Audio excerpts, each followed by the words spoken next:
plugged in.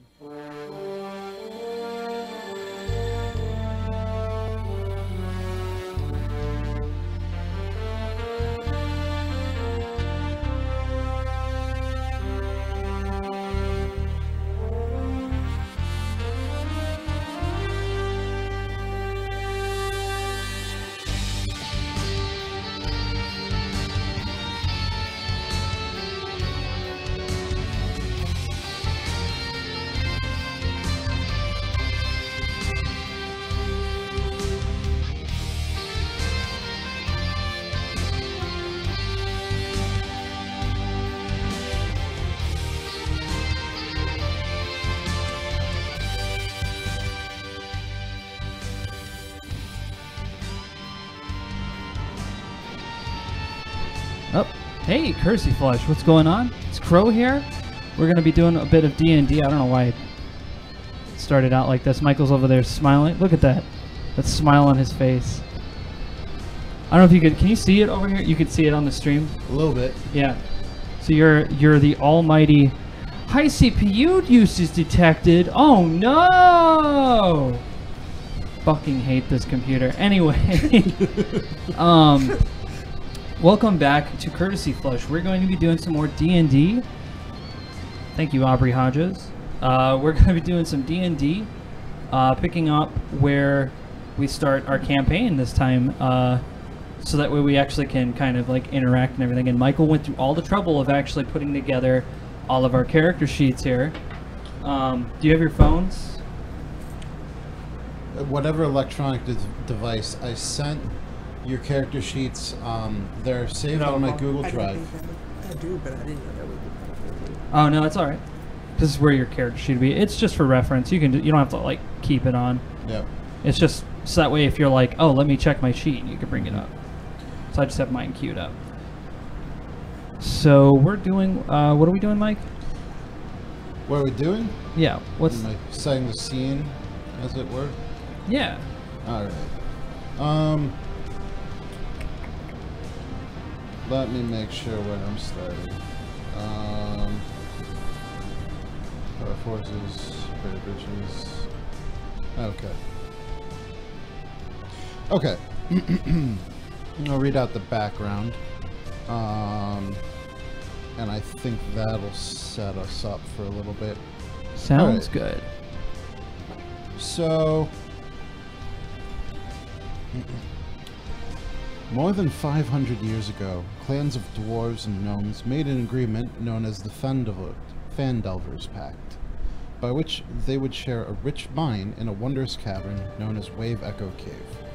In addition to its mineral wealth, the mine contained great magical power. Human spellcasters allied themselves with the dwarves and gnomes to channel and bind that energy into a great forge called the Forge of Spells, where magic items could be crafted. Times were good, and the nearby human town of Phandalin, pronounced Phandalin, prospered as well. But then disaster struck when orcs swept through the north and laid waste to all in their path. A powerful force of orcs, reinforced by evil mercenary wizards, attacked Wave Echo Cave to seize its riches and magic treasures. Human wizards fought alongside their dwarf and gnome allies to defend the Forge of Spells, and the ensuing spell battle destroyed much of the cavern. Few survived the cave-ins and tremors, and the location of Wave Echo Cave was lost. For centuries, rumors of buried riches have attracted treasure seekers and opportunists to the area around Phandalin, but no one has ever succeeded in locating the lost mine. In recent years, people have resettled the area. Phandalin is now a rough-and-tumble frontier town. More important, the Rockseeker brothers, a trio of dwarves, have discovered the entrance to Wave Echo Cave, and they intend to reopen the mines. Unfortunately for the Rockseekers, they are not the only ones interested in Wave Echo Cave. A mysterious villain, known as the Black Spider, controls a network of bandit gangs and goblin tribes in the area, and his agents have followed the Rockseekers to their prize. Now the Black Spider wants Wave Echo Cave for himself, and he is taking steps to make sure no one else knows where it is.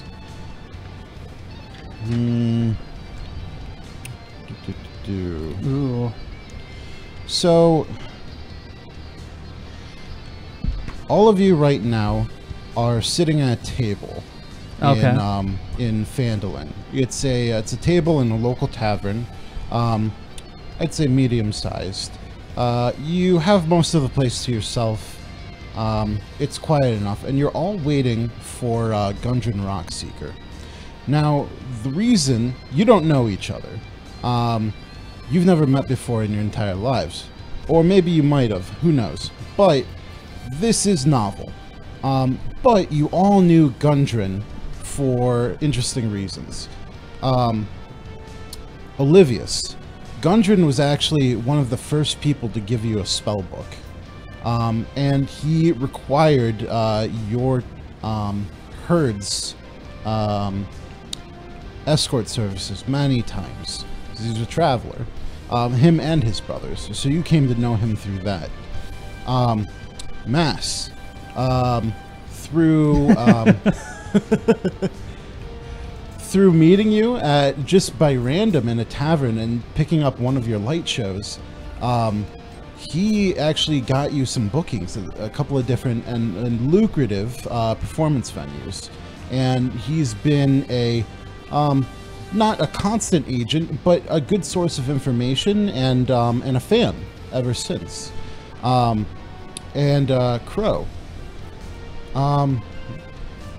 The less detail we go into, the better, but Gundren got you out of a bind once. Hey, what are friends for? So, I appreciate that. he sent all of you a letter asking you to meet him in this tavern at this time, and you've all gotten there early, and so now you have a moment to meet each other in universe. All right, so we get to talk to each other. Am I Are you plugged in? You should be plugged in. Actually, no, you're not. This is like the second time. Here it is. Yeah. Seems like every time I set you up, I always forget to plug you in.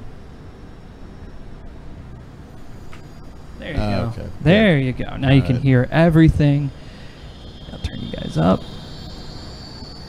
All right. So we're at the table, and we ordered a drink. What are you guys doing?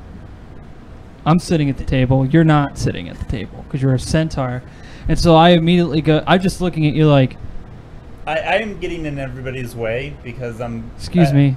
Just kidding. I'm sorry. I didn't mean to bump into you. No, I'm just sitting there, just like. Yeah. Like I clearly have questions, and you've seen this look on humans before. But I've gotten used to it of like, what is this centaur and why is a horse in my way? Actually, it usually starts out as, why is there a horse in the tavern and why is it in my way? And then they realize that I'm connected to the horse and it's like, oh, a centaur. What is a centaur doing? Hey, what's going on, Biddy? As we're at the bar and Biddy's over there, he's like, hey, Biddy, what's going on? We all three know Biddy, so we all... What's up, Biddy? It's good to see you, man. I'm sorry. No. No, it's okay. So we're all just sitting in silence. Does anybody want to say anything? So you're gonna do the human thing yet? What human thing? You start asking questions? Oh. Cause you're just looking now. Well, I'll say it like this, and I don't mean this any offense. Olivia, what was your name again? Olivius. Olivius, I don't mean any offense, and this comes from a place of just curiosity. So please excuse my human curiosity, and I have to ask, why are you here? It's weird. I'm sorry. It's strange to see a centaur here of all places. And I'll get to you in a moment, Mr. Underdark, clearly. Sure. What's Why the guy's not be name? here with I have been there many times. Gundren. Gungeon. Gungeon. So, Gungeon asked me to be here. I don't know exactly for what. You're But a it young sounded one, I can interesting. tell. You're quite young. All right. I can teach you some things. Just stick close to me and you'll be all right. And what about you, Mr. Underdark? What's your name? You can teach us something. I can't teach you anything. You clearly are a man of experience, and I can tell. So, what is it that you do? You know, I'm just looking for more tricks for my show. More tricks for you. You do shows? Yeah, Yeah. you missed it. Clearly, I missed the show.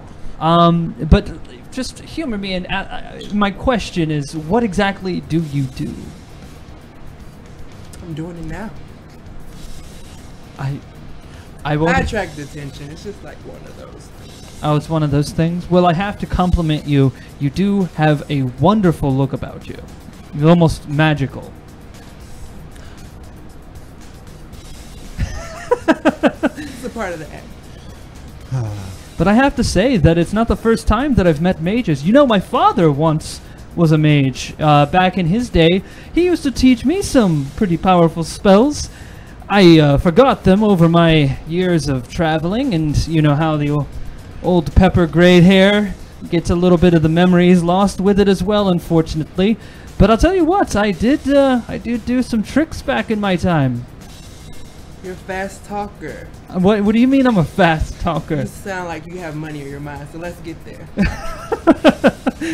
Friend, I think we're going to get along just fine. I think so as well.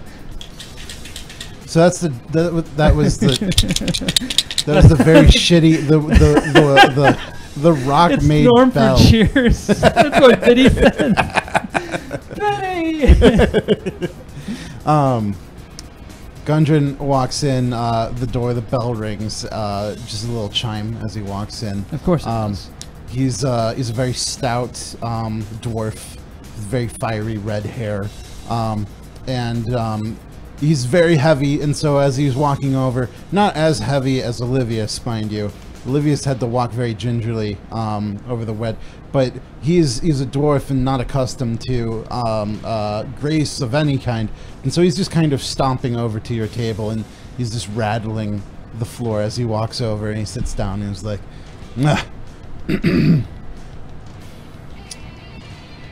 well, all right. Hey, Crow, you haven't been making everybody uncomfortable, have you? Absolutely not. Bartender, a booster for this man. How are you, Gungeon? I'm surprised you're talking to me like that after what I did for you. Oh, what are friends for, Gungeon? It's good to see you, friend. Olivius, have you been keeping up with your studies? Trying to. All right, that's good to hear, good to hear. Mass! Hey, Mass! Looking sparkly, buddy. looking like you got a check for me. Oh, man. Guys, if I got a job for you. Now this, all right. We are listening closely. Now, I know I didn't go into much detail in my letter, but it was for safety's sake. And I just want to add that your handwriting does need some work, but that is coming from a place of just friendly criticism, I might add. Well, y'all got here, so it must be okay. It is. All right. Continue. So, what I need you guys to do for me. Now, this is a starter job because I've never had you work together before. I've had whoa, what is it? There we go. I've never had you guys work together before, so I need to throw you a softball here. Know that you guys can work together. I got tremendous faith in all three of you, but as a group, I just don't know yet. So it's like we gotta run the gamut, so to speak. So you guys gotta get used to kind of working together if this is something you want to do. Now, what do I want you to do? Well, it's pretty simple. In fact, Olivius, you're already used to it. We need an escort. So the way this is going down is, do you guys know about the history of Phandalin? Ah, yes. I am quite well versed in the history of failed mines. Trust me on this. What I want you to do is make a history check. Okay. Oh, okay. I actually got to roll dice. Yeah. Then it's going to roll a 1. Wait. But the history escapes me at this moment. So do I have to do it? Or Which die? Yeah. It'd be a 20-sided die. Okay. And I'll just drop it in. 10. You got a 10. All right. That's based on intelligence. So, yeah, you know the history of Phandalin. You're not like a super expert, but you did know that there used to be a mine there. Lucrative opportunities are always within my ear. It was, but you know the whole sort of affair. Do you relate that information to your peers? Yes. You see, Phandalin was, well, how we say, a goose egg with dirt in the middle of it. It was a terrible, terrible fate that befell it. You see, when something becomes so popular, so powerful, so rich, it attracts people of all types. Not that I would know these types, but I do know that the types that this one attracted were that of orcish descent. And I do not mean that in any negative way to any orcs listening within earshots. Their ears are quite pointy. Crow, you don't have to mince words. I fucking hate orcs. Okay, fair enough. They fucking killed my family. I mean, it's like, come on. Fair enough. Not sure how I felt about. So just to give you a summary, orcs came in and destroyed everything and ruined it for everyone, and now there are a bunch of camps or something. So at this point, I lost interest when I found out there were orcs there, and I have no way of getting there without putting myself within personal harm. Well, essentially, the orcs came and they went because fucking Mongol nomads. Of course. Fucking going all over the place. So they came, wrecked shit, and left like they do. Could you talk for a second, Jameer? Just so I need to get audio. Hello? Hello. Just trying to make sure I get you guys. I might bring this microphone in, but continue. I'm sorry. But our heyday was 500 years ago, and I was just a little guy back in that day. I was still rolling around the mines, as you might say. But that was when Phandelver, Wave Echo Cave, were the two most brilliant places you could ever imagine. I tell you, it's tragic that we lost. Everything was lost. We don't know even where it is anymore until now. I figured it out, boys. Figured out where the entrance to Wave Echo Cave is. We're going to set up. We're going to open it up. We're going to clear out the wreckage, and we're going to reopen. And it's going to be just like back then. Oh, but Gungeon, might I interject here? What exactly do you think we're going to find when we open it up, as you just said? Because the last time I opened up some place that was once sealed, there were things inside of it that were not too happy to see me. Are you trying to tell us there might be something there that we might have to take care of? Now, I'm not saying that we're alone in this venture. Oh. Now, Wave Echo Cave's been lost for a long time. Who knows what's still in that cave? But when it was in operation, it was full of dwarves and gnomes, and they mined the hell out of it. We had a lot of machinery. It was good. We had a lot of enchanters. We had a lot of wizards. Life in that mine was from the outside. Okay. There weren't many monsters just to be in there. What we do know is in the chaos, there were cave-ins, there was destruction. The entrance was just kind of lost, and a mountain kind of went on top of it, and it was just lost. It's like maps were burned. People just forgot. But I've been working for a long time on this, boys, and I'm fairly confident that we can bring that back up. Now, the situation is there are others with means, shall we say, who are also interested, as anyone would be. Yes, I agree. And I might say, Gungeon, if there's any man who can bring some sort of, well, completely forgotten and down-and-out thing, it's definitely you. So I would trust this man, gentlemen. He is a man who will bring us great riches, I can tell. But this is the idea, is I'm going to bring you in on the ground floor of this. But you guys are my solution to what this competitive problem is. I need you guys to, well, we're in competition. And you guys know me. I'm not Mr. Lawful Good over here. Okay. I'm not Mr. Are you implying, sir, that you are asking us to become assassins? Now, No. That is not my line of work. No. You're not going to attack However, anything that isn't going to price. attack you first. Of course. All I'm saying is, I would by never. birthright, this is This is my mine. This is my brother's mine. This is my family's mine. Now, by all right, all contracts signed and sealed, this belongs to me, but there are nefarious men looking to take it from me. And I'm not going to let that happen. And that's why I'm sitting here talking to you guys today. Now, for all I know, it's all a bunch of hot air. But we're going to go slow. So we need to get the supplies there. So what's going to happen is me, my brothers, and a wagon, we're going to go on ahead. And you're going to bring up the rear. So you're going to make sure we're not tailed.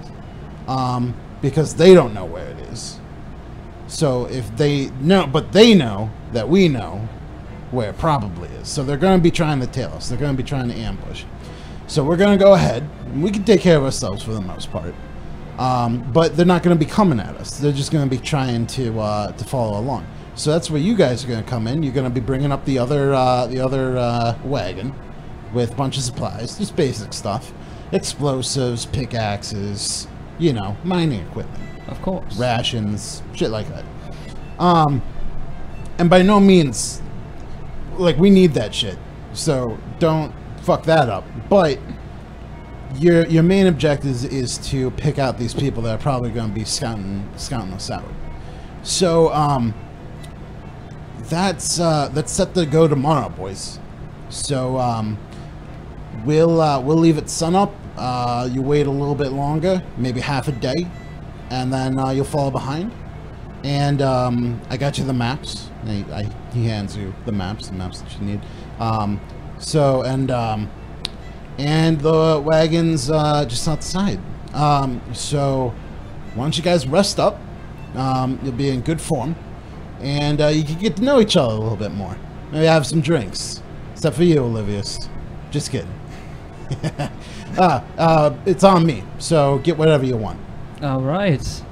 Well, no worries, Olivius. We'll have you become a man in no time. Well, I don't know if you'll join us on this, but I think this will be a fine quest for us to be able to go on. I concur. Why the assumption for me? You see, I happen to know that people of the Underdark watch out for others of the Underdark. Ooh. And we're not from the Underdark, do you understand? So, please forgive me, but I understand that you people do not like the people of above. So I'm just trying to say, if you don't want to, and you wish to step aside, I totally understand. I'm sorry if my demeanor has allowed me to misrepresent myself. Oh, by no means. I am the one who is at fault here. You see, I only make the assumptions because in my line of work, you either make a quick decision or you're dead. Olivius, what are you up to? What exactly do you do? I know very little about you, boy. I am a student of magic of sorts. Magic? Magic. That is wonderful. I'm glad that you've decided to partake in the world of magic. 2 mages! What could possibly go wrong on this journey? And a man of many words. A man of many words. Who's you see, supposed to keep secrets? Oh, but you have no idea the kind of secrets that I hold. Anyway. So, I'm gonna just talk for the group. you guys... No, it's okay. Finding it. You guys are fine at your place. That's alright. You guys eat and sleep.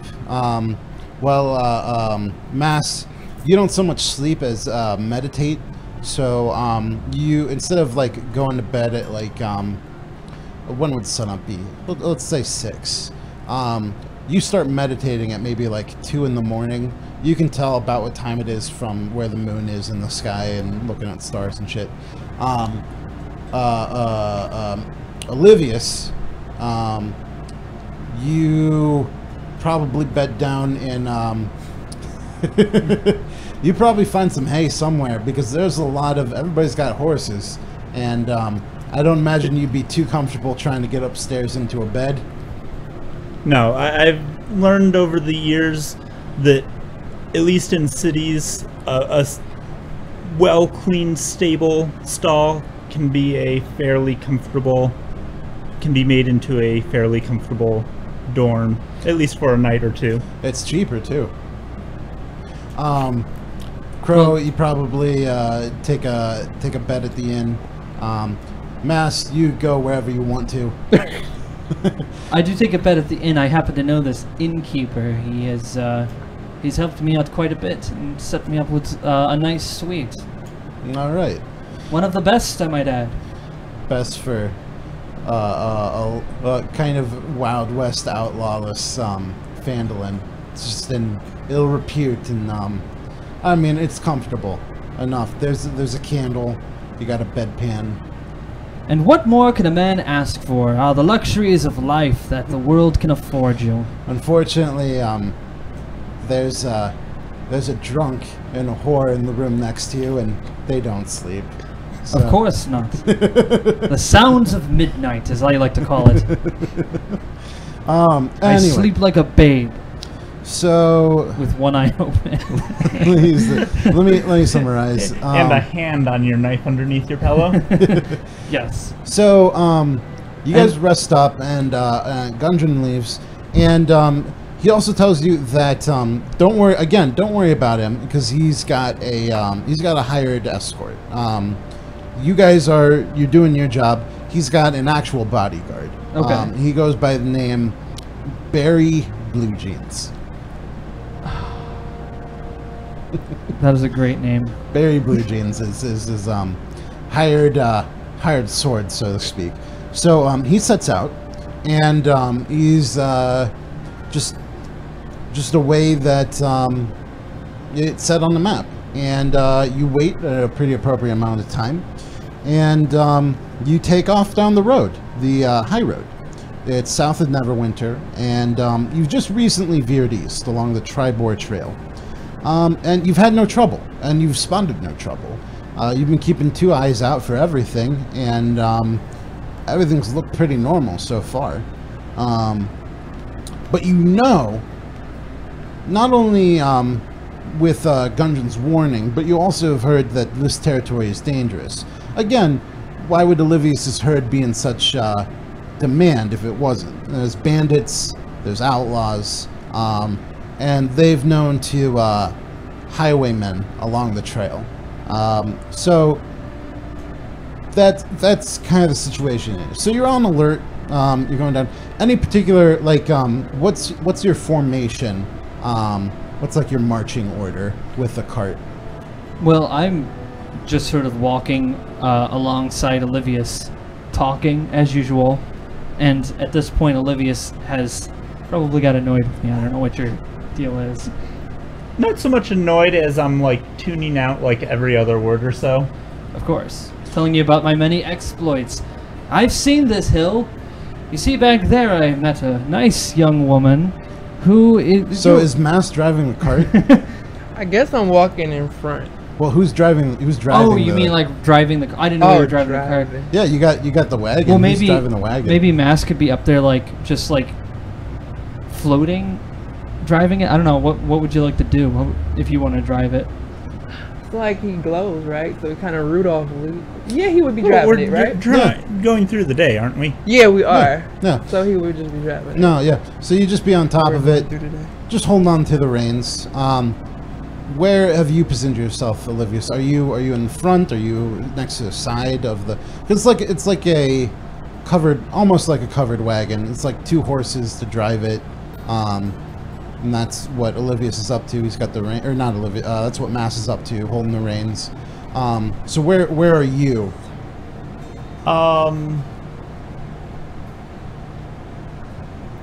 I am in front of the draft horses because I don't want to be blind on one side, because on the off chance that maybe those highwaymen are off to one side or the other, and I don't trust Mass necessarily to not lead us into a trap.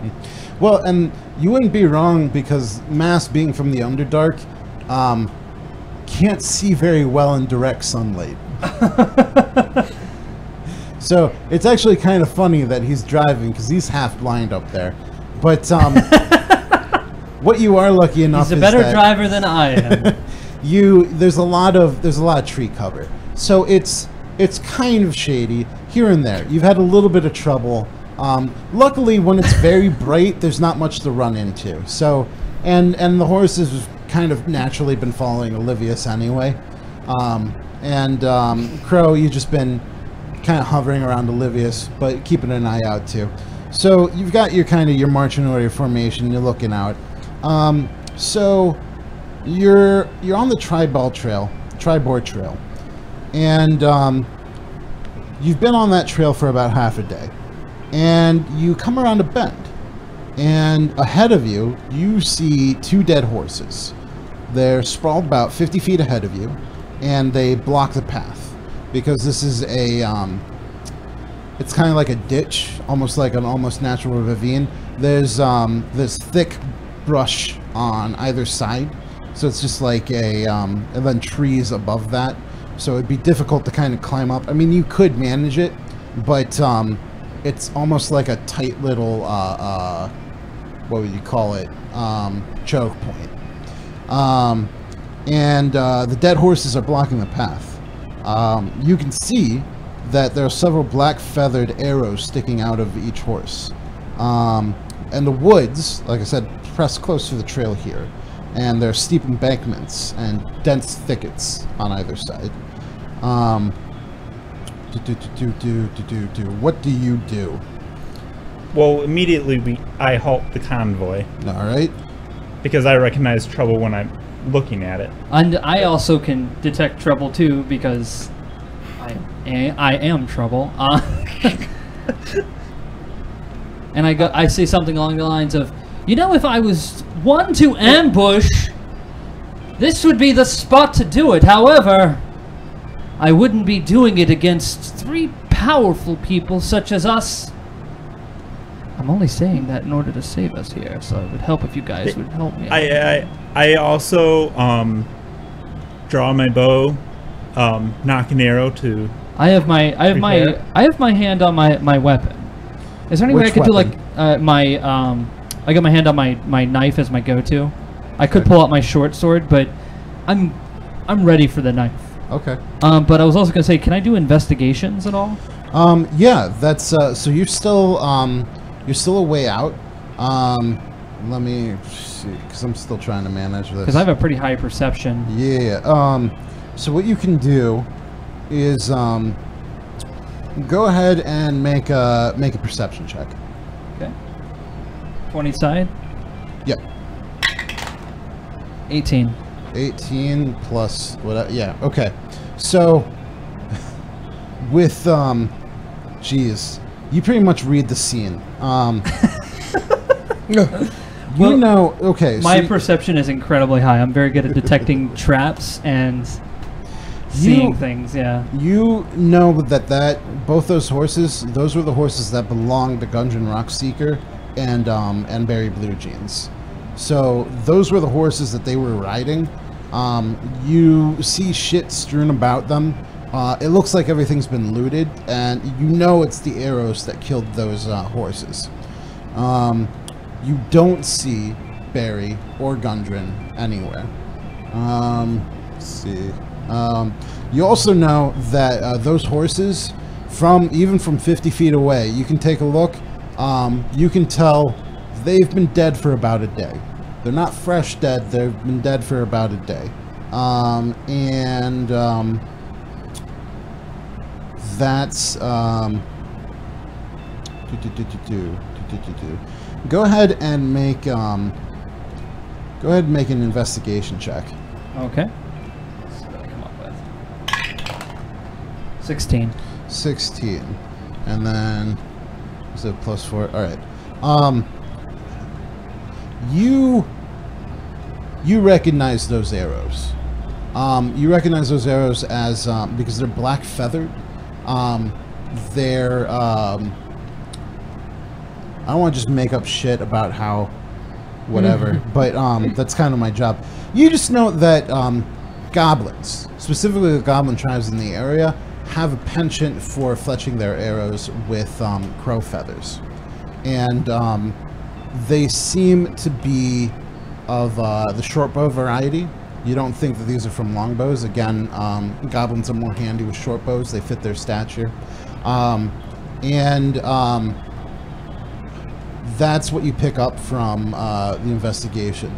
If, let's see, that's what you got. Oh, and that's what I picked up. So I'll just try to relay the information to everybody in a way. Well, I mean, I'm the one who's like, I pick it up, so it's like you guys don't, like you hear Michael, but you don't actually hear the. Yeah. So you can tell them, or they could also, make perception checks and investigation checks. All right. Well, based on my investigation, I go up and I just immediately go. Go up to where? I just tell them. I go back to them. I just like I don't know. I just feel like interesting. Like okay. I just all right. Yeah. All right. Olivius and Crow have, once we saw the upcoming danger, we looked at it. We walk back to where Mass has stopped to kind of quick confer amongst ourselves. Olivius is definitely has himself turned so he doesn't have his back to the scene. Okay. So unfortunately, Mass, it looks like that the caravan has been attacked, and it looks like it was by goblins. Do you know of any goblin tribes in this area? Do they happen to live in mountains, or do they? They're in the area, especially the woods. It's like, you know that there are roaming tribes of goblins. Okay, so they're roaming tribes? No. Unfortunately, they're roaming tribes of goblins, not the standard Underdark type. So, if any of you have any advice on what we could do next, now would be the time to come up with it, because I happen to know for a fact that if we continue to press on, it might be more arrows this time stuck within us and our own horses. Well, and before you continue, does any of you happen to know the spell that creates a barrier around us? Because that would be really useful. seems like I have something up my sleeve as far as a silent image that might make us move through. So, Mass Mage. Because that would be incredibly useful right now. But that's only one turn that it lasts. Silent image. Alright. Silent image is the... You create the image of an object, a creature, or some other visible phenomenon that is no larger than a 15-foot cube. The image appears at a spot within range and lasts for the duration. The image is purely visual. It isn't accompanied by sound, smell, or other sensory effect. You can use your action to cause the image to move to any spot within range. As the image changes locations, you can alter its appearance so that its movements appear natural for the image. For example, if you create an image of a creature and move it, you can alter the image so that it appears to be walking. Physical interaction with the image reveals it to be an illusion, because things can pass through it. A creature that uses this action to examine the image can determine that it's an illusion with a successful intelligence investigation check. Against your spell save DC, if the creature discerns the illusion for what it is, the creature can see through the image. Alright, so yes, that is one of your first level spells. You have 2 spell slots. That means that you can cast any one of those spells, or any 2 of those. So 2 spell slots is like you use one of your spell slots. Use another of your spell slots. Now you're out of spell slots. Technically, you're supposed to choose which ones that you wanted to prepare to load in your spell slots, but that's dumb. So we're just gonna give you a carte blanche to choose whatever one. But that's kind of like your ammo. So you got 2 shots to use your spell slots. That's for the day. You also have cantrips that you can use indefinitely. You don't have limits on those. Also, and I'm just making suggestions. You don't have to use the spell. I'm just being my character, who's always like, I happen to know, that's That's all I'm doing. I'm like, I'm trying to be in character, but I'm mostly trying to figure out mechanics. So yeah, no, do your thing. Do your thing. Because I have shield, but is that just me that protects, and how long does that last? I think that. Let me take a look here. Where are you, Olivius? You have. But shield protects you until the start of your next turn. You have +5 bonus to AC, including against the triggering attack, and you take no damage from magic missile. So that is for you. Okay. Yeah, and that only lasts a turn. Okay. Well, I'm just, I don't know. I was only making those suggestions because my character's like, you guys are mages, and I'm like, I can get out of here, but I'm also thinking about my party members. Got it. So, Okay. since I am the master of show, Okay. I've decided that we should use, you know, the silent image of a small gremlin walking ahead of us. So they'll come out to greet their patron, only to find us following. Goblin? Goblin Yeah. Goblin, gerblin, gremlin, it's all the same. images. What you looking for, Mike? My D20, there it is. I stepped on it. Oh, you lost your dice. Just the one. And Crow, I noticed in a lot of your stories, you seem to be very good at sneaking. I am. Might you sneak along one of the I will if you both can promise me that you'll come out of this alive, because I don't wish to. I could easily get away from here. I have quite the ability to do so, but I don't wish to have my party to die on me while I'm hiding in the bushes. That does not make for a very enthralling tale for later. You guys can take care of yourself. Think we got it. I think I got it. Maybe. Okay. We'll see. Michael, I find like the side bushes. I find a spot where I can actually get in and sneak. Alright. Even though there's like thickets, like lots of thickets around, I find like I'm gonna try to find like the one space where it's like, it's almost like a rabbit trail Yeah. kind of thing. Yep. So I know where I can kind of get around to the side without anybody seeing me, because no one would ever think to look there. Alright, so you're sneaking around. So you're currently in the bush. Go ahead and roll stealth.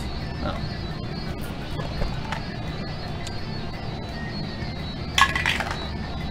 Ten? 10. Yeah, you're good. You find that rabbit trail. You are in the thickets. You know you are unseen. In fact, if Olivius and Mass didn't know where you entered, they probably would have they lost you. They can't see. They saw you go in, and now they can't see you. They can't even see things moving. And they're actually pretty impressed. Wow. But, so you're hidden in the thicket. Let's say you're about 40 feet away from where the horses are. Mass, what are you making that minor illusion? Yeah. Or that He's actually sound like image? preparing it in real time. All right, so tell me how it works. Tell me what the creature you made looks like, and what you're having it do, and everything. Well, I create a small Captain S appearing gremlin. Goblin. Goblin. Okay. Yeah. Goblin. And he's kind of a scout. And he walks the area ahead of us. Okay. And he's checking the bushes as if looking for the rest of his tribe. All right. Let me think about this.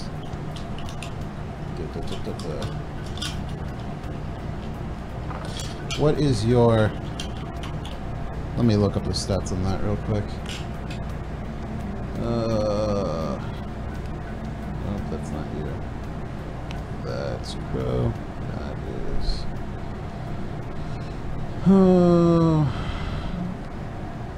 Silent image. Someone said, Nicholas, bring your tanks and flank them. Illusion of what it is. The creature consists of... If I could, like, just summon, like, you know, Abrams tanks out of thin air, like, that may be a viable strategy, with the exception of I can't fit in one, but, you know. What's your spell save AC, Mass? I'm sorry. Take your time. I am. Spell safe AC? Yeah. What page would that be on? That would be on... Actually, I should be able to check it. Shit. It would be on the second page. Your spell save DC is 12. Okay. Let me see here. Goblin. Okay.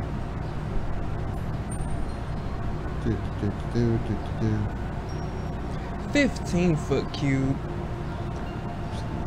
That's a nice size. It is. That's a good size. You could have actually probably Changed my mind. I was going to send a convoy of us ahead of us as an illusion, but it had I don't know that a whole convoy of us would fit in 15 feet. the carriage.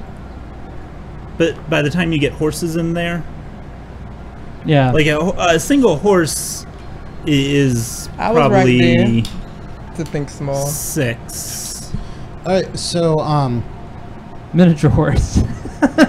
what you see happen is, you have your illusion walking along the trail, checking in the brush, looking like he's trying to find his other people, and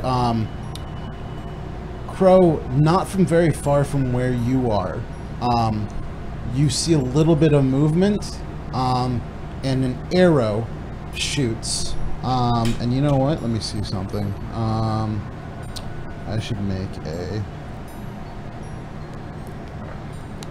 It's a 2-hit on a thing. Melee weapon attack. Short bow. Range, +4 to hit. Range, 1 hit, 1d6. We're gonna... What's your... Let's check the AC. We'll use that as the... Yeah, 13. Alright. Oop. 7, 11. So, you see an arrow fly out of the brush, and it's aiming for your illusion. It misses, though. What I'd like you all to do now is each roll a d20. We're rolling for initiative. I got 7. Hold on to that real quick. Let's see. Oblivious, Mass, Crow.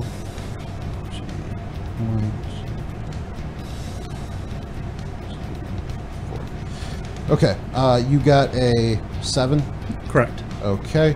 Do you have any plus or minus to your initiative? Where would that be? Be on your first page.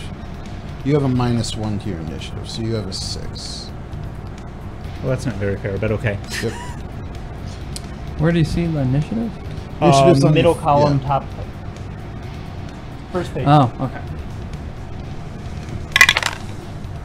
3. 3? Come on, Crow, save us. I have a +4 to initiative, but hopefully it's higher than 1. Otherwise, we're all going to be at the same initiative level. You got that, Mike? What was it? I didn't roll yet. Did you get? Yeah. Yes? Okay. I got a 9. 9. Okay. And So I got 13. and you have a +4 to initiative? Yeah, so yeah. I was going to say it's 9, so. 13. Okay, and then Mass, you even had a +3, so you're 6 too.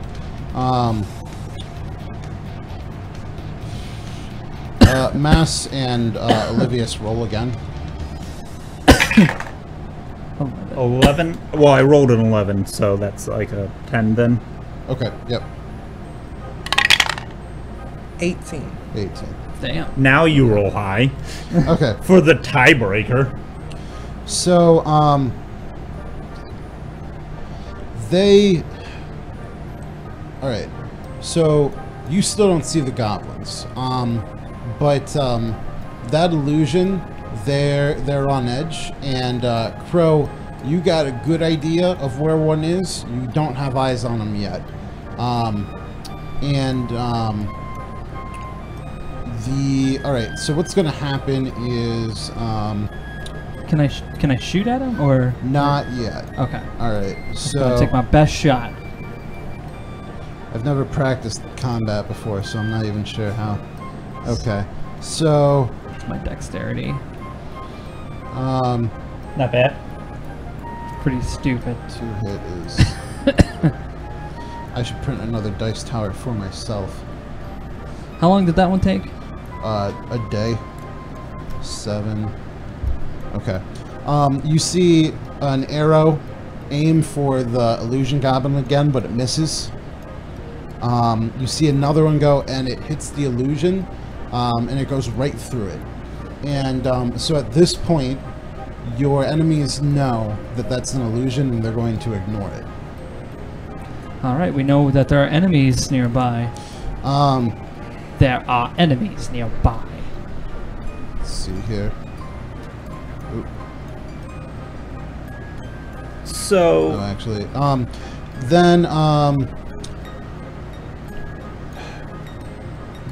Okay, so the one arrow that you guys saw came from the same place you saw it come the first time. You saw another arrow come from the bush on the other side of the trail. And then... So, Crow is on the first side, correct? Crow's on the right? Yeah, the right side. Crow's on the right side. And so you saw an arrow come from the right side. You saw an arrow come from the left side.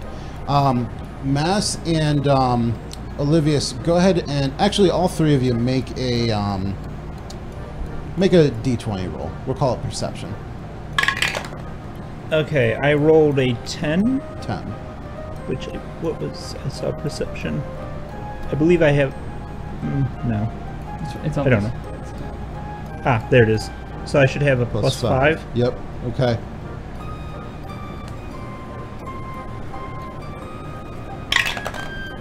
Eight, okay.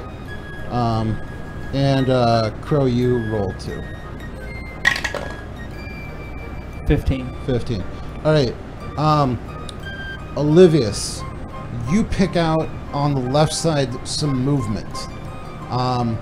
If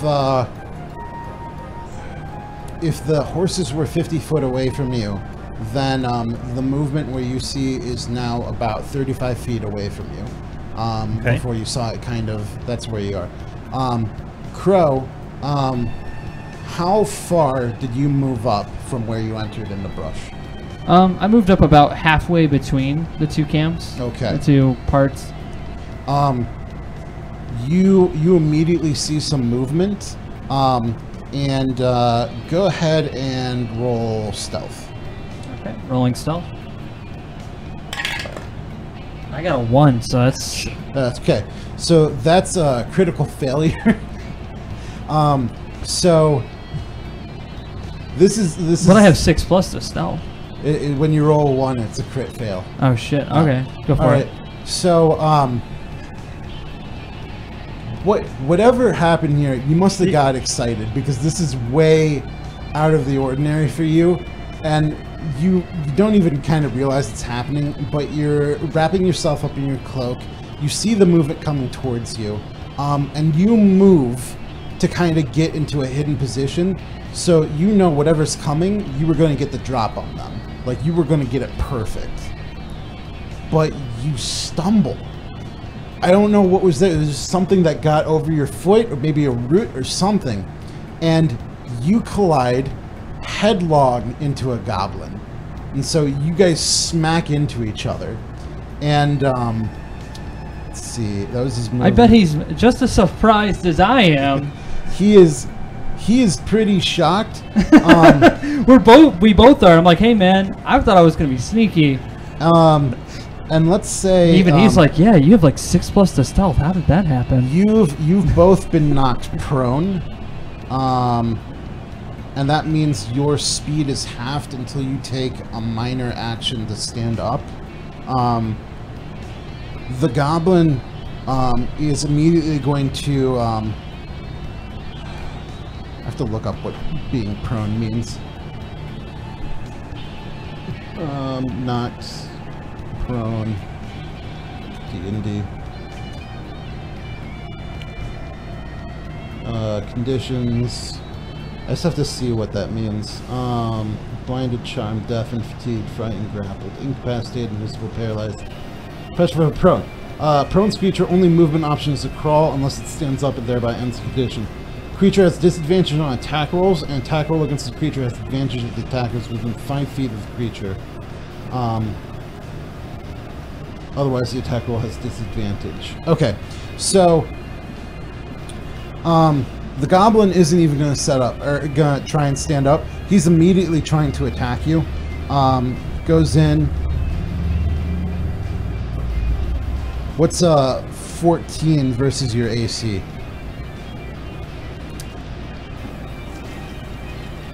Oh, hey, Bodecker, thanks for the courtesy.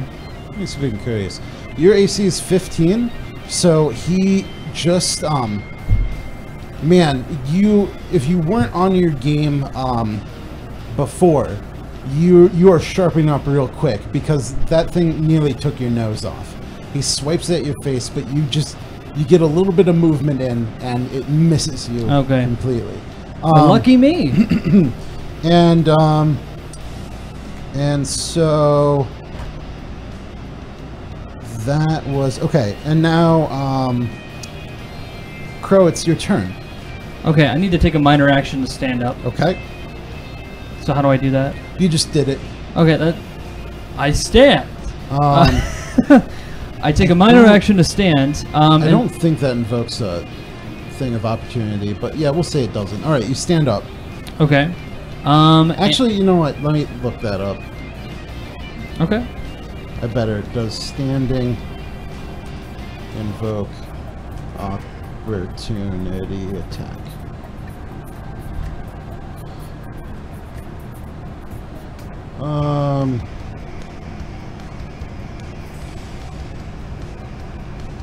Player's Handbook only says opportunity when hostile creatures move out of your reach. No. Okay, yeah, so you just stand up. Alright, you're good. Okay. So, can I attack him? Yeah. Alright then, I'm going to attack him with my dagger. Okay, go ahead and roll to hit. I got a 4. Yeah, 4. And it's 2. But you have advantage on him. So go ahead and roll that again, because he's still prone. 15. 15. It's a tie, and I think a tie hits. I think that's how that works. Alright.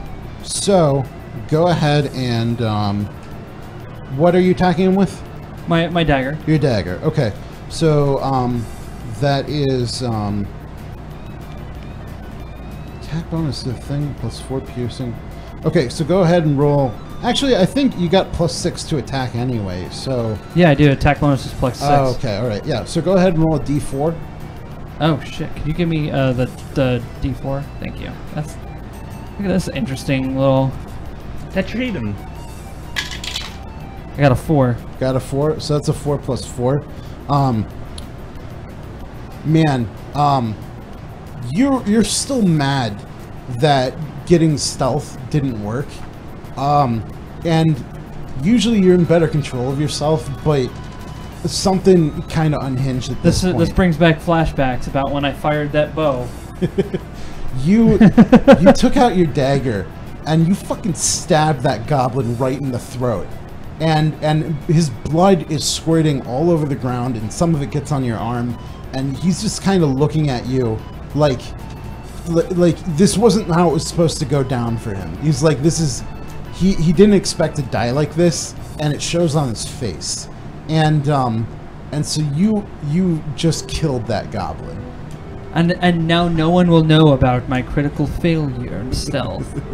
My pristine legacy is intact, and now we are 1 goblin less. How many goblins are there? We don't know. This bush is very thick.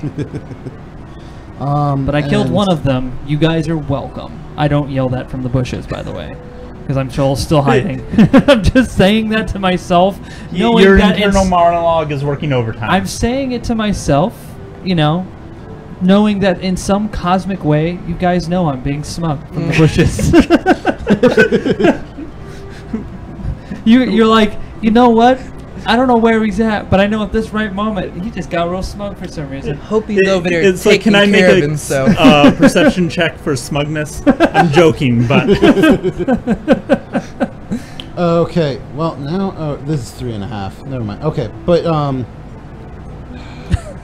trying to make sure if standing is just D&D 5e minor action. Show me what you can do. I mean, I'm pretty sure. I think, you know what? Let's just say you still have your movement. All right, so you can move too.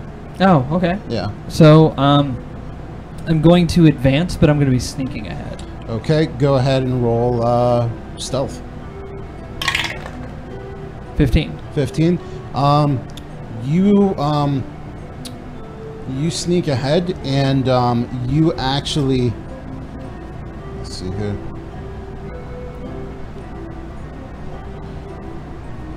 You sneak ahead, and you are on the position of a goblin. He's got his bow drawn. He's got an arrow knocked, but he does not see you. And you are just. You're there, but you are hidden. So you know where he is, you're close to him, that's you. Alright, and then next is... so that was my turn over. That was your turn, yeah. Okay, so now it's the other two. Mass, it's your turn now. Okay. so we are still by the caravan, 50 feet away from the... He just killed the one on the right. We're still waiting for the one on the left. But you guys don't know about the one on the right. You guys don't know about that one. Right. We're in the bushes. So we do know that Crow has gone right. Yeah, you know Crow's gone right. Olivius, you have seen movement on the left, and you know it terminated about 35 feet away from you. And you've probably shared that. You shared that with Mass. So Mass also knows. Mass, you're still on top of the cart. Olivius, you're still in front of the horses. And that's kind of where you are right now. So you said it's Olivia's turn? It's Mass's turn. Okay. You don't happen... What do you happen to have? What do I have that I wanted to use? So now's a good opportunity to talk about, I guess it's called metagaming. So when in combat, each round lasts about 6 seconds. And so a person takes their turn in a fraction of that. So let's say if there were like 18 combatants, everyone takes a turn in the game, and that was 6 seconds. So you have to think any communication you have between characters needs to be kind of like an offhand shout. So you can't like go through your spellbooks and so there's not much thinking to it. You just kind of have to think. It's like, all right, information that you know, what are you going to do? Okay. Yep. I know what I want to do, but I have to wait for him first. Yep. Okay, so based on what I want to do for me, I'm going to disguise myself. Okay. What are you going to disguise yourself as? Nothing. You just gonna hide? Camouflage, like I'm naturally blending in. Oh, okay. All right. You do that. We'll From say, the top of the caravan, right? From the top, like I guess, yeah. I guess. Who's you going to throw, shoot at the sky? Well, it's like, let's say, okay, you do that because you got a disguise kit. Go ahead and make a roll just for shits and giggles. 14. 14. Okay, yeah, you do that. Now you have advantage on all stealth checks from now on, until you are hit or discovered. Stealth check, as in. So it's like what? So how Crow was sneaking ahead and. Yeah. So now yeah. Well, okay. So you're disguised, but you're still on top of the caravan, and the disguise. So tell me, was the disguise for you staying on top of the caravan, or was it for going down, like camouflage for the ground, or in the bushes, or? I was thinking like chameleon. Chameleon. Okay. All right. Yeah, we'll give it that. All right. What the concession I'm going to do with that is that as soon as you move, you lose that disguise. Oh no. Okay. So you dress up, and you're hidden, you're hidden, and you have advantage to. Well, let's say you have one advantage on a stealth check when you move, but as soon as you do move, your disguise just kind of breaks. But you do get advantage to move into like a place of cover or hiding, or anyone who tries to attack. Well, nobody even knows that you're there. So, but yeah, we'll go with that. All right, so you do that. We're gonna call that. Do you want to do anything else? Like what? Other than disguise yourself? I'm gonna no, because that would require moving, right? Well, you could like shout something. Well, not shout, or like you could whisper something to Olivius if you have a plan, or you could do a cantrip or a spell. Because what do you have? You have Firebolt, Mage Hand, and Prestidigitation. No, that's Frostbite, that's Minor Illusion, and True Strike. Yeah. So let's take a look at those real quick. I think so.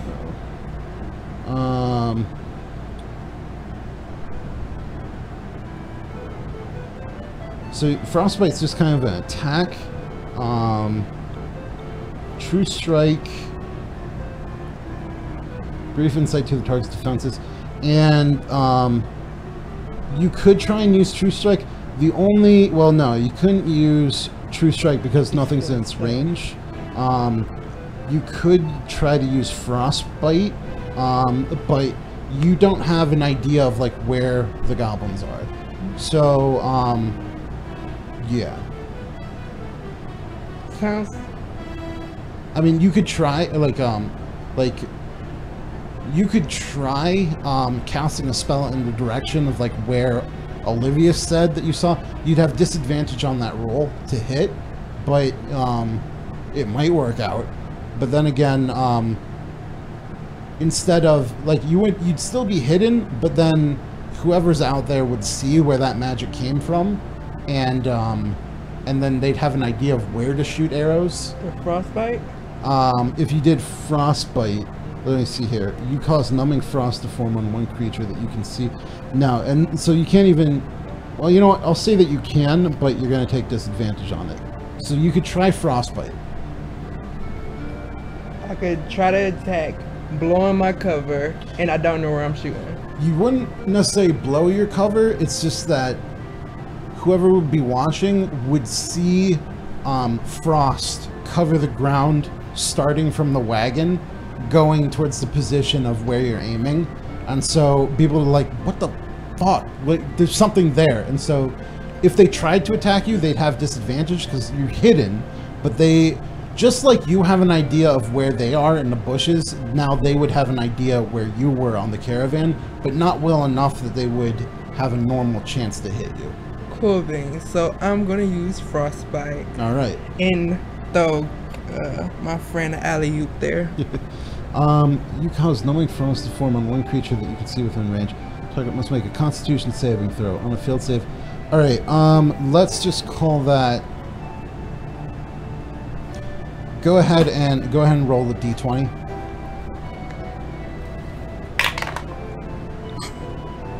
Is it? It's the one. It's the one? Yeah. All right. So can't do worse than that. You. A critical failure? Yeah. You tried. You try doing your Frostbite thing, but you have no idea where your opponent is. You just knew the general idea, and Frostbite really doesn't work like that. You kind of need to see the person. So you you pull out your hand, and it's like you usually point, but it's like you just have your whole hand out, and frost starts going out, but instead of going into like a line to your opponent like it usually does, it just kind of like meanders and then gets wider and weaker and wider and weaker, and then you hear a pop in your hand. Go ahead and roll a d4. Oh boy. 1. 1. You take 1 point of freezing damage. because your spell just had no, like, a lot of its energy went out into the environment, but it still didn't have a normal enemy to hit, and so it kind of backfired on you a little bit and just hit your hand. So just like if you didn't like have gloves on, do you have gloves on? You have gloves? No. No? Okay. You might want to put a glove on, because if you don't treat what happened on your hand, you might get a little frostbitten, but you shake it off and the adrenaline's still pumping. So you're doing all right, but you take 1 damage. All right. Olivius. Okay.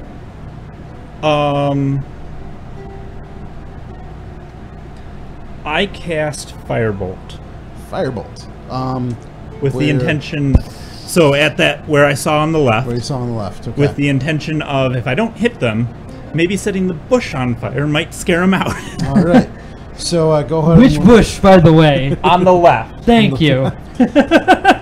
I'm over here, just so you know. I knew that. I know you're tempted. Go ahead and roll, or let me look at Firebolt real quick. Let me see how that works. Firebolt. Moat within range. On a hit, the target takes 1d10. Make a ranged spell attack. How's ranged spell attacks work? I think you just give it a shot. Go ahead and roll a d20. Okay. 20. 20. Okay, roll it again. 5. 5. Fuck.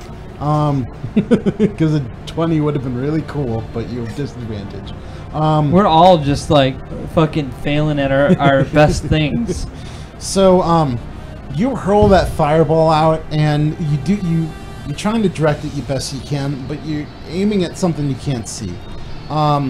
So it hits the bushes, and like you were thinking, it does set it on fire.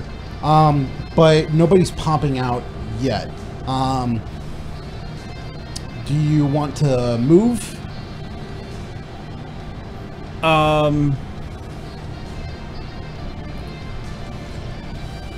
I want to move?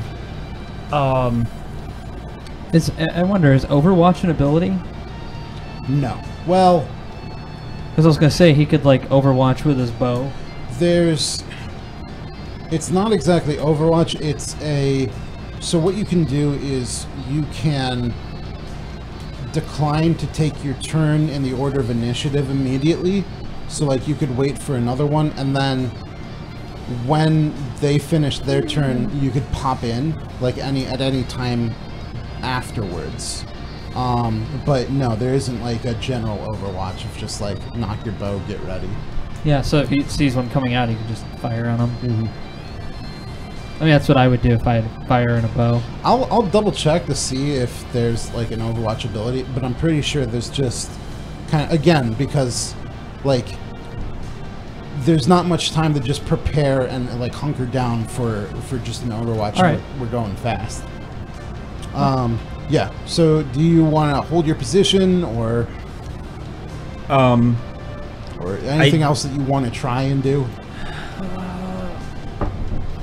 I don't want to move. I don't think there's anything else I want to do. Okay.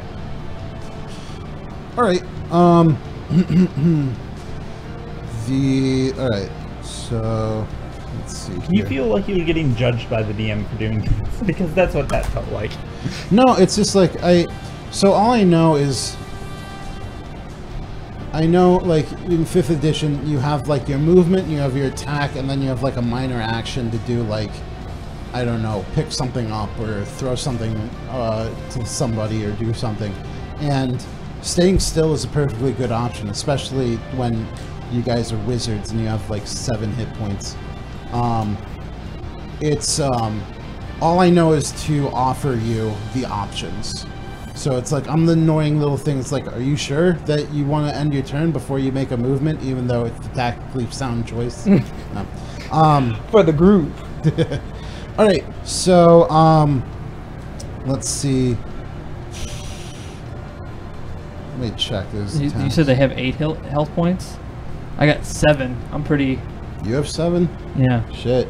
I was gonna say I think Olivius has have 9. 5. Yeah, I was gonna say Maybe it's like I.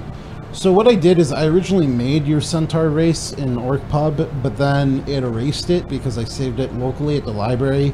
Now I used an unofficial homebrew, which is different. So I still have to mess with things, but yeah, you guys babies, you level 1s. Yeah. Okay, so I have to check something out. Range attack, forward hit. Okay. Range weapon. Oh, yep, range hit 80. point Okay. maximum. Okay. Okay, so let's see here. All right. Olivius, you hear about 50 feet ahead of you still, on the right side. And so, Crow, you have a front row view for this. Okay. The goblin pulled his arrow back and was aiming for Olivius, but something happened with his bow, and he ended up like shooting a tree that was like right in front of him, or just like hard root. The arrow, like you can see it, like hit the tree, bend, and then bounce back and hit the goblin like right in the forehead. And he can't help but like shout out. And he's just like, "Fuck!" but in goblin. Rakadishu. And Olivius, Mass, you both hear it 50 feet ahead of you, and Crow, you just got to see it happen. So now you have another idea of where this goblin is. Let's say you know what? Let's say that you do recognize Goblin, the language. You don't speak it, but you can recognize it. I can recognize the words that people use when they're unhappy. And you can make an educated guess that all your enemies are goblins at this point. But who knows? But that's kind of what you're going with, because well, then in fact you didn't even see the one that but you heard goblin, and then Crow said that the arrows were goblin too. So you've got a good idea of what you're facing off. Let's see. Then I just need a really flat surface so that this shit doesn't just roll away. I just want 5. Okay. Olivius, from 50 feet ahead, you see another arrow come out of the bushes, and it just kind of whizzes over Olivius and Mass. Just kind of whizzes over the wagon. Just kind of, it looked like it was being aimed for the wagon, but it was Was it just a regular arrow, not a fire arrow or anything just a like regular, that? Okay. just a regular old arrow. And that was from 50 feet away. Which side? The left. Okay. From the left. Which is on fire. Well, where I aimed for was, I think, 35 feet ahead. Yeah, you aim for 35 feet ahead. Okay, and then, let me see, and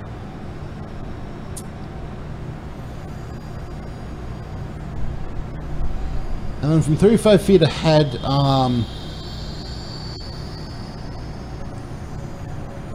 yeah, we'll just see. Let me see here. No, it was an 8 with +4, and then Olivius with an armor class of fucking 5. Jesus Christ, I gotta fix that. That's not good for. That's not good for a centaur. What happened? Nick's character has an armor class of 5. Oh. And that's not good. I gotta fix that shit. 5 out of... So... Or 5 on what scale? It's not exactly a scale, it's just like higher is better, because like if you have like attacks have 2 hit rolls. Okay. And if the 2 hit roll is higher than your armor class, then the hit succeeds. Okay. So you're saying that's too high? No, I'm saying 5 is too low. Too low? Okay. In fact, I think that 1 should have hit you. No, he shouldn't have hit because it was a critical miss. All right. But this one is gonna hit you. Uh-oh. Let's see here. Damn it. On this one. 1d6 plus 2. Alright. 1d6 plus 2? Oh dear, I hope I don't kill you. Oh.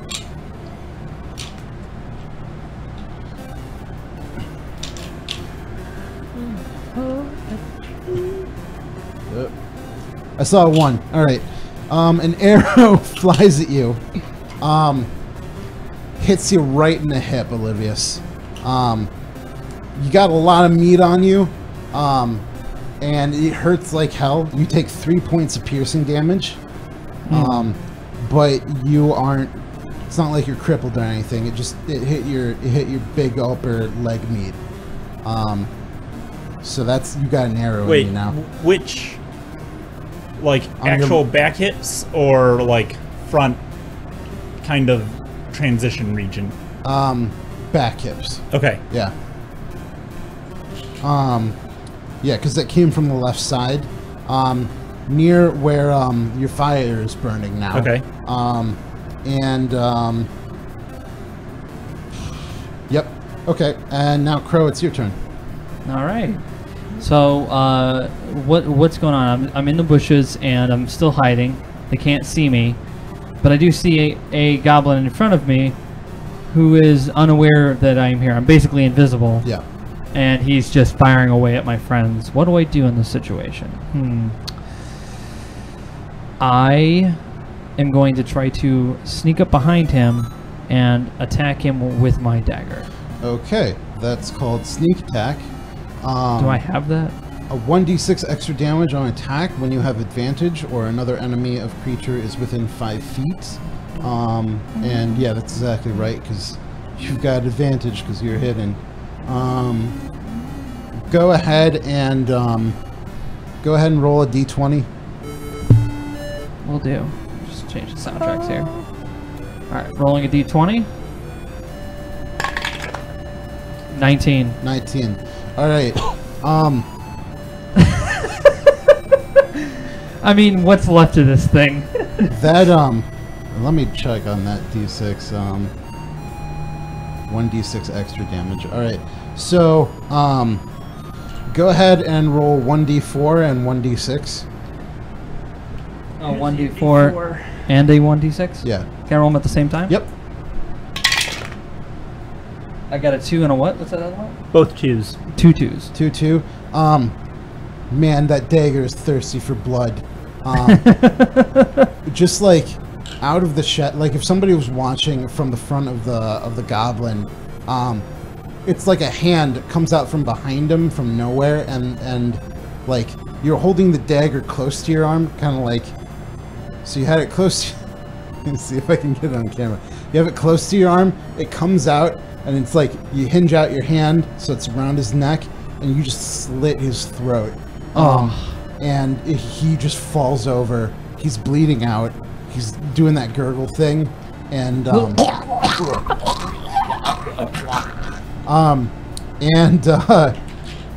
and I just go, my point exactly. That's one less goblin.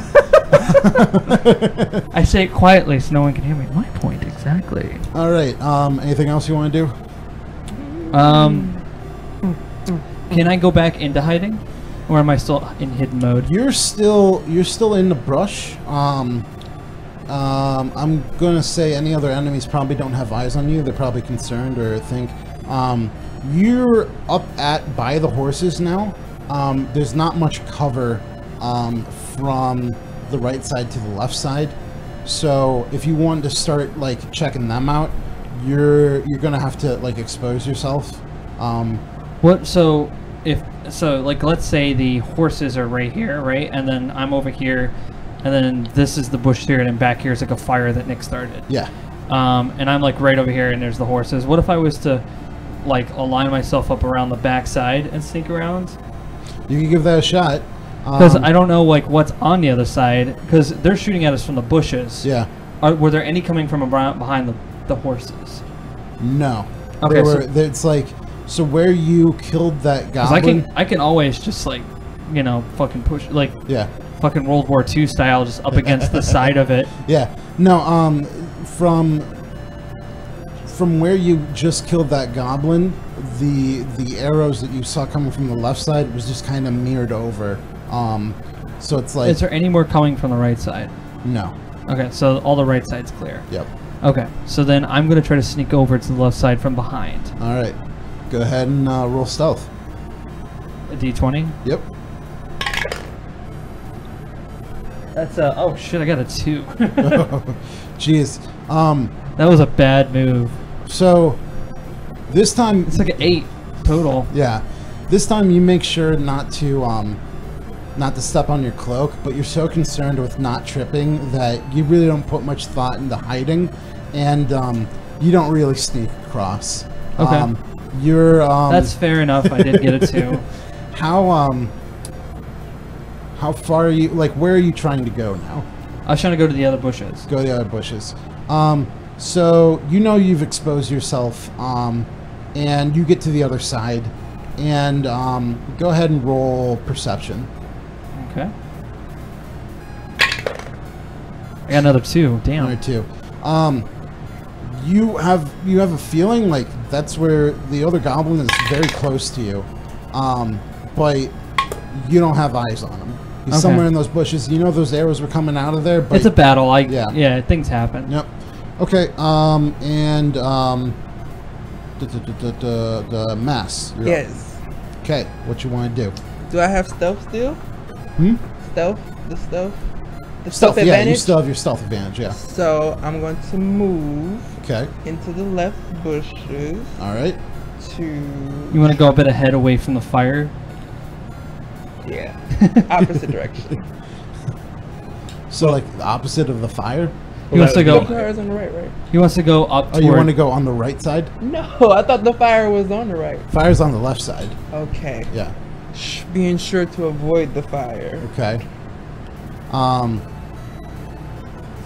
We'll just give that to you. It's still a pretty small fire. It hasn't spread much. Oh, okay. Because again, Maybe it's I like, warm my frostbitten hand on the way over there. it's like how long does it take fire to double? Is it like 10 seconds or what is it? I can't remember. There's but 6 seconds around. Fire's not too big yet. So yeah. Go ahead and roll that d20. 9. 9. Yeah, Let me check your. for the 9 and the 6. The dot is at the bottom. Yeah. Roll. Go ahead and roll that one more time. 4. 4. Okay.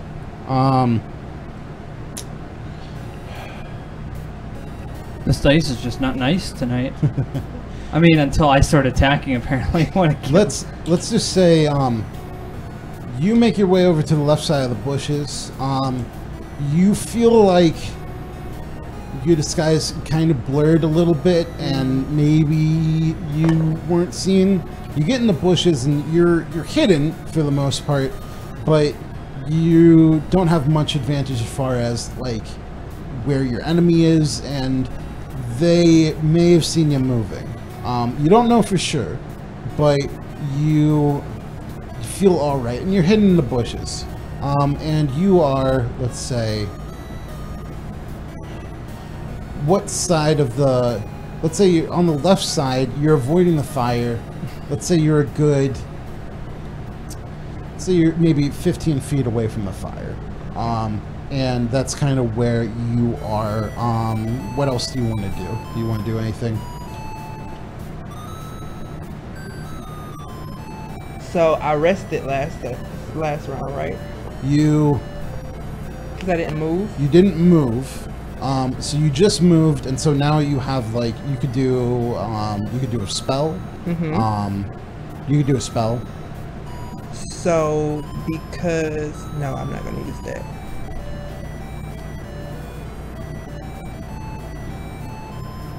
I'm sorry. I had it all composed.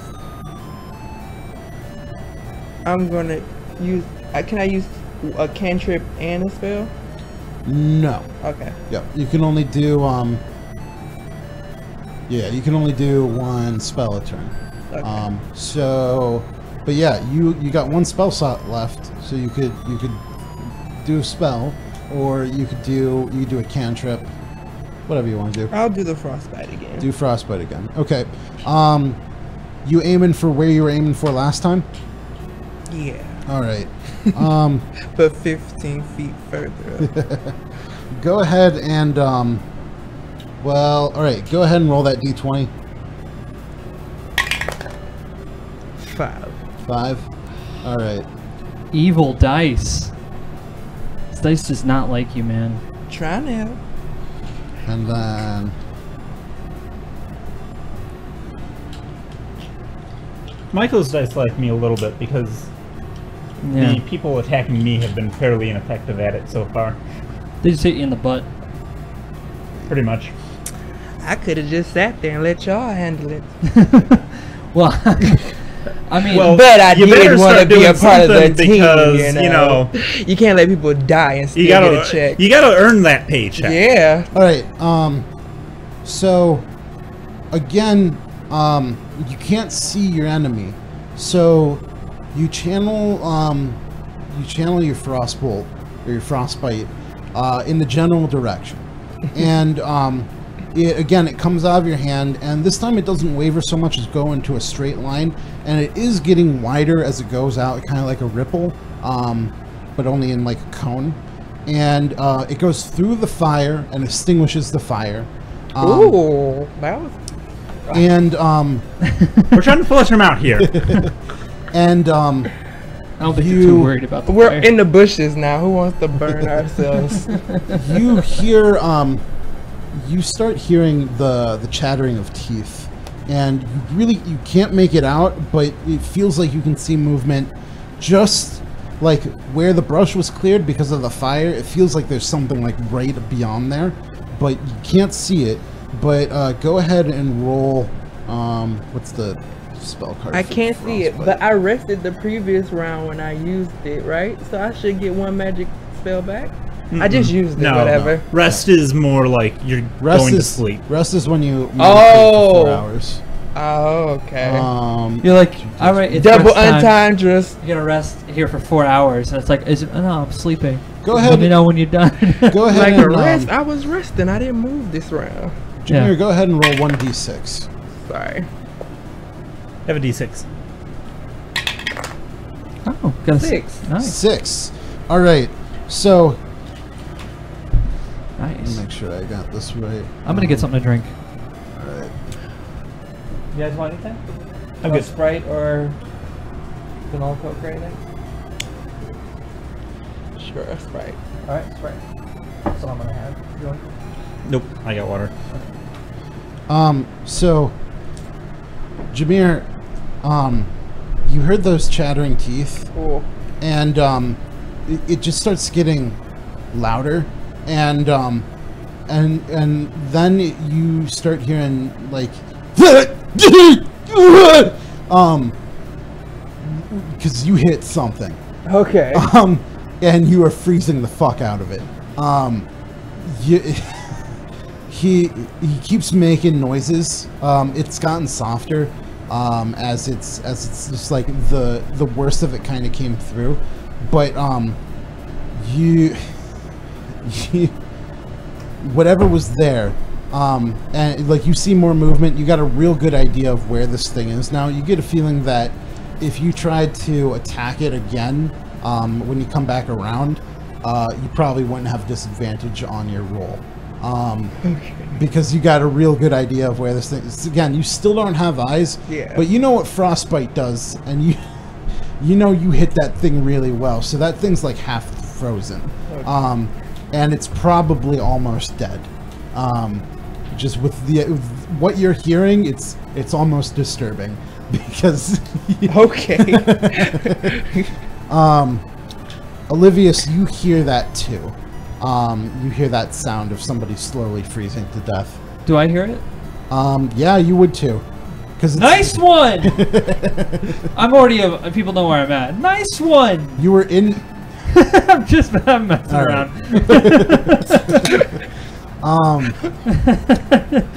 Olivius, it's your turn. Okay. Since I have my bow and arrow out, I'm gonna take a shot at the thing that Mass hit. Okay, go ahead, roll a d20. 12. Don't drink that Sprite. The execs will have a field day. Yeah, the piss energy drink execs will be pissed if they see me drinking a Sprite. I'm gonna say, like, right now it says you don't have, because I biffed your sheet. I'm gonna say that hits, because you probably have attack bonus on a longbow. I just didn't factor it into your character sheet. Yeah, go ahead and roll 1d8. Oh, D8. Yep. There's D8. 4. 4. So you were hearing sounds, and that arrow goes into the bushes and hits something fleshy, and you don't hear anything from there ever again. Wow. Wow. All right, so Teamwork. All right.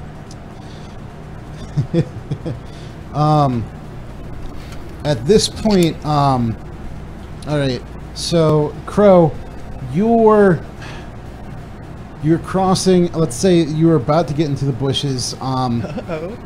This let's see here.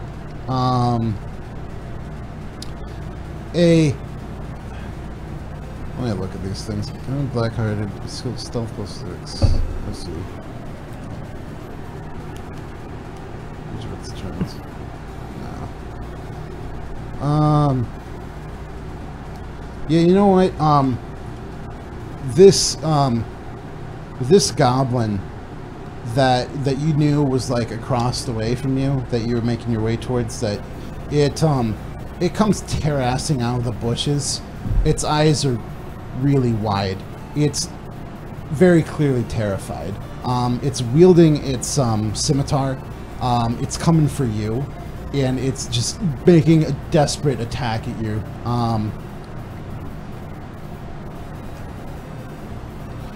And it is so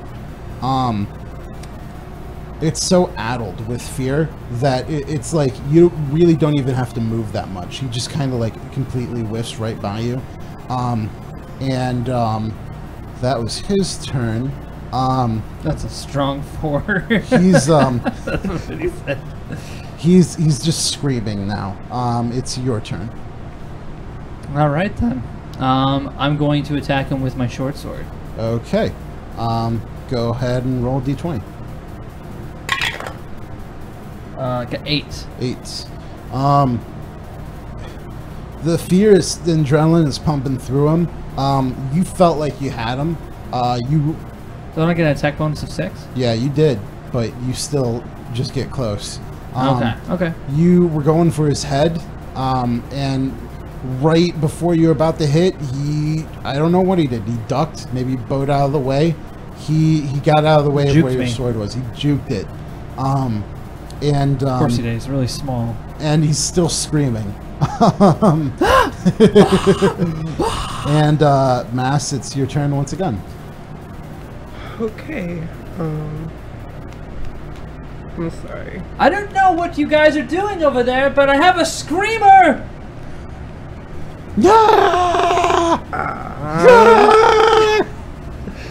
I'm about to choke it out! Oh. Well, since I don't want him to go out and scream, so let's see if he can go out in hideous laughter. Oh, resuscitation? Huh? What are you gonna do? What are you gonna cast? Tasha's hideous laughter. Creature of your choice that you can see within range perceives everything as hilariously funny and falls into fits of laughter. The target must succeed on a wisdom saving throw or fall prone, becoming incapacitated and unable to stand up for the duration.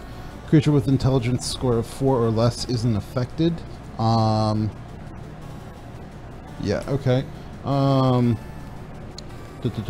or less isn't affected. At the end of each of its turns, each time it takes damage, the target can make another wisdom saving throw. Okay. So yeah. So everything's hilarious, funny, and falls to fits the latest spell effects. It target must succeed. Okay. So he's gonna make a wisdom saving throw against your spell check, I think. 16, 15. And your spell check is 12 spell attack bonus. I'm gonna say it hits him. So where he was screaming before, he is now laughing and he falls over prone. And he is what's frightening about this whole experience is that his laughing and his screaming don't sound that much different. But he is incapacitated. Do you want to move, Mass? No, I'll let him finish him off. Okay. I don't have a turn yet. Well, and then it would be Olivius's turn. Am I making it wrong?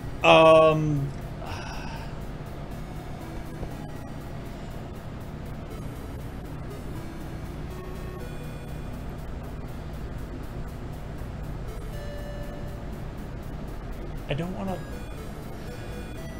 What do you want to do right now?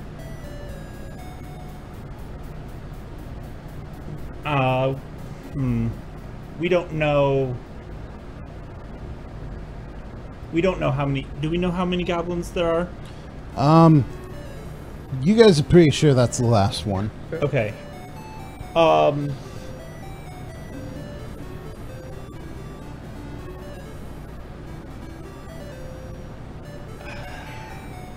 Because I don't want to finish him off because, like, to my mind, like, oh, there's one left. We kind of seem to have him incapacitated. Let's capture him and press him for information. All right, you can do that. Okay. So I'm gonna call it. That's pretty much the end of the because he's just fits of laughter. Enough time for you guys to get to. You know what? I'm gonna say the three of you surround him. You're cautious. Just gonna make one more wisdom saving throw. 18. By the time you're all around him, he stops laughing. He's still on the ground, and he's breathing very heavily. Just because he's just so out of breath from the screaming and the running and the fear and everything. He's laying there, out of breath. What do you do? It's Nick's turn, right? Well, it's just now you have a moment, kind of to think about what you want to do because you're all there and you kind of talk to each other.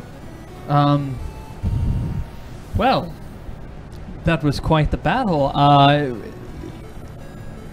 don't know why you'd want to save this poor thing, but I can kind of guess. We need to know what happened. Fair enough. He's getting his breath back. He's still on the ground, but you gotta act quite fast. Hold on one sec. How big are goblins? I have something, I think. They're like 4 feet high.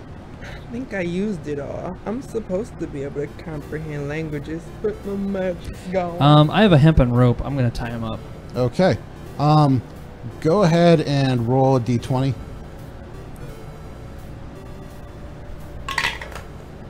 I got a 4. 14. Oh, 14. 14? Oh, yeah, I can't see because the light was reflecting on it, so it's 14. Yeah, 14. That's good. Yeah, you definitely done this before? Oh, yeah. You bind I was him up going to say, pretty good. otherwise I could kneel on him. Well, and don't count it out just yet. Yeah, you bind him up pretty well. You got his hands and his legs. He's not going anywhere. Okay.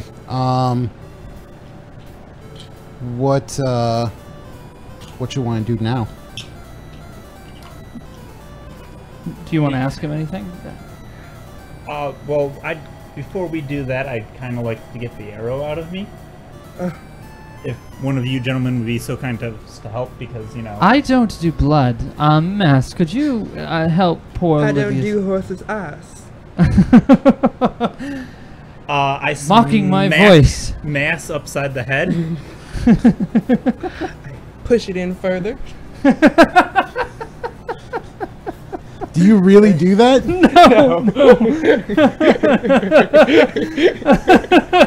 Nick. I was serious about smacking him upside the head because of... Are you serious about smacking him upside the head? Are you serious about saying that Killing you? No. No. No. No! Did you? Not in my care. I mean, that's a smart-ass remark. You could... I could see smacking his head, but if you actually want to smack him in the head, you gotta roll that d20. Gotta roll it. 15. 15. You smack him on the back of his head. He doesn't take any damage. No, fine. I'll But take the damn thing out. So I pry the arrow out of him. Yeah. I've removed them before. It's That shit comes out. It does not feel good. You're gonna have to bandage that shit up a little bit. Man, you're gonna want to drink some juice or something. But shoot, that's gonna be tender for a while. Remember when Shrek got an arrow in the butt? It's kind of what you are right now. if you want to, I do have a candle. I can melt the wax over the wound if that would help. I'm kidding. This is a joke. Don't. I've not. probably Some should iron have... cuffs. I am not a medical Maybe a professional. bullwhip. We could cauterize it with your own wine. Mm-hmm. Would it, It's not that because we serious. have a cart of supplies, was a first aid kit Yeah. among that? Yeah. Okay.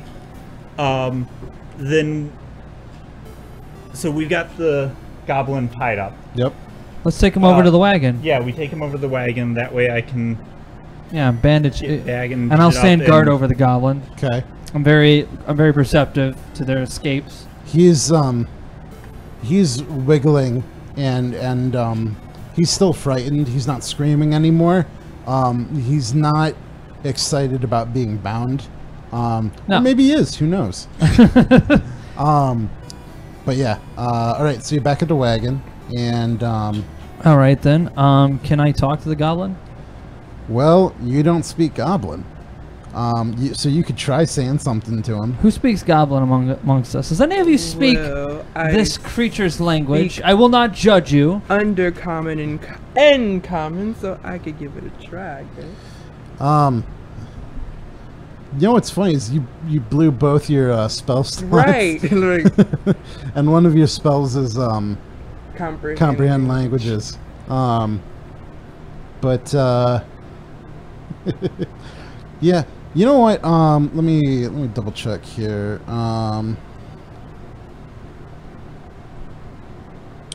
You wanna kind of call it here for now? Well, what do you guys want to do? You guys good? Yeah, Okay, sure. either We way. Yeah. can call it here. Because we can find out what happened with that goblin when we come back next Right. Friday. All right then. So that was it. That's our D&D session. That was cool. We got to do our first battle. We got to know each other a little bit better. My character talks a lot. Yeah. Yeah. Really? I hadn't noticed. Well, I like to be vocal. The more I talk, the less I actually have to divulge about myself. So, Monday we're going to be coming back. Are you going to be here Monday? Was going to, yeah. Okay. We'll do text again. Okay. And then I'm gonna possibly tonight. I'm probably gonna try more Skyrim VR. Mm-hmm. I just modded the crap out of it, and the graphics look amazing in VR anyway. So I'll probably do that tonight at some point. Just feel free to drop by if you want to. I'll stream that. But other than that, I think that's... well, we actually do have a sponsor. I'm going to pick a random one, actually. So I didn't actually vet this one, so just give me 1 second while I pull them up. I think it's... yeah, I think it's that one.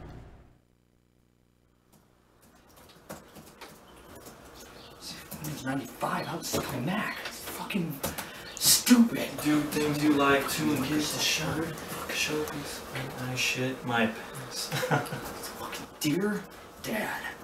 Fuck! Oh, hey, Mike. Oh, hey, Kevin. Kevin? Kevin?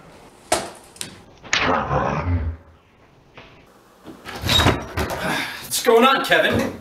Mike? Crash? Kevin? Mike? Crash? Kevin? Mike?